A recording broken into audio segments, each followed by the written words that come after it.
अस्सलामुअलैकुम स्टूडेंट्स। क्या आपने कभी सोचा है कि आपका बनाया हुआ मॉडल बेहतरीन परफॉर्मेंस क्यों नहीं दे रहा? अक्सर इसका जवाब हाइपर पैरामीटर ट्यूनिंग में छुपा होता है। आज के इस लेक्चर में हम सीखेंगे कि हाइपर पैरामीटर्स क्या हैं और इनको सेट करके हम अपने मॉडल की एक्यूरेसी को कैसे स्काई हाई कर सकते हैं, एक practical MINST data set example के साथ। सबसे पहले एक बहुत अहम फर्क समझते हैं पैरामीटर्स और हाइपर पैरामीटर्स के दरमियान। पैरामीटर्स वो वैल्यूज हैं जो मॉडल ट्रेनिंग के दौरान खुद सीखता है, जैसे कि नेटवर्क के वेट्स और बायसेस, जबकि हाइपर पैरामीटर्स वो सेटिंग्स हैं जो आप ट्रेनिंग शुरू होने से पहले सेट करते हैं। ये लर्निंग प्रोसेस को कंट्रोल करते हैं, जैसे गाड़ी की स्पीड और गियर आप कंट्रोल करते हैं। तो सवाल ये है कि इनकी ट्यूनिंग इतनी ज़रूरी क्यों है? क्योंकि सही हाइपर पैरामीटर्स आपके मॉडल की एक्यूरेसी को ज़मीन से आसमान तक पहुंचा सकते हैं।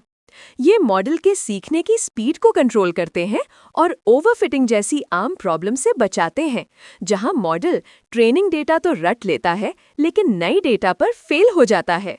कुछ अहम हाइपर पैरामीटर्स ये हैं: लर्निंग रेट, जो मॉडल के लर्निंग स्टेप्स का साइज है; बैच साइज, यानी एक वक्त में मॉडल कितने एग्जाम्पल से सीखेगा; नंबर ऑफ ईपॉक्स, यानी पूरे डेटा सेट को कितनी बार प्रोसेस करना है; ऑप्टिमाइजर, जैसे कि एडम या SGD, जो मॉडल को बेहतर बनाने का तरीका है; और आखिर में नेटवर्क आर्किटेक्चर, यानी कितनी हिडन लेयर्स और न्यूरॉन्स इस्तेमाल होंगे।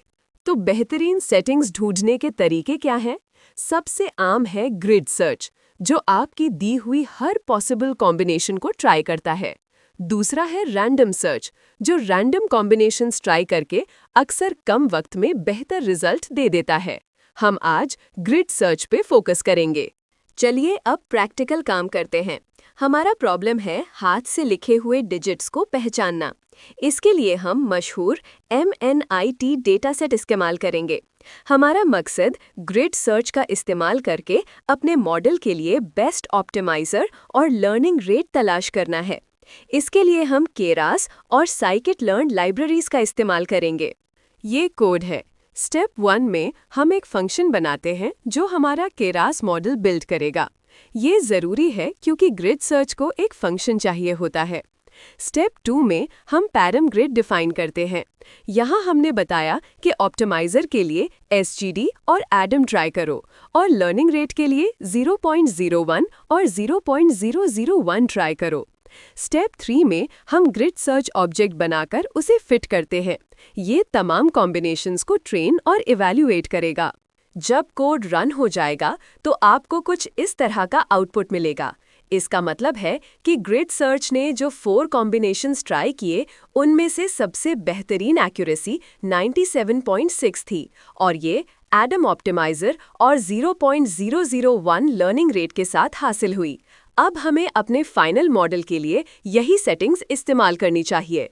कुछ आम सवालात: क्या ग्रिड सर्च बहुत स्लो है? जी हाँ, अगर आप बहुत सारी वैल्यूज चेक कर रहे हैं तो इसमें वक्त लग सकता है। इसलिए बड़े सर्च स्पेसेस के लिए रैंडम सर्च बेहतर है।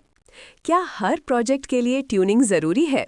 बिल्कुल, हर डेटा सेट और मॉडल के लिए बेहतरीन सेटिंग्स मुख्तलिफ होती हैं। तो आज हमने क्या सीखा? हमने जाना कि हाइपर पैरामीटर्स वो सेटिंग्स हैं जो ट्रेनिंग प्रोसेस को कंट्रोल करती हैं। अच्छी एक्यूरेसी के लिए इनकी ट्यूनिंग बहुत ज़रूरी है। हमने लर्निंग रेट जैसे अहम हाइपर पैरामीटर्स के बारे में सीखा और आखिर में हमने ग्रिड सर्च का इस्तेमाल करके MNIST डेटा सेट पर एक मॉडल को प्रैक्टिकली ट्यून किया।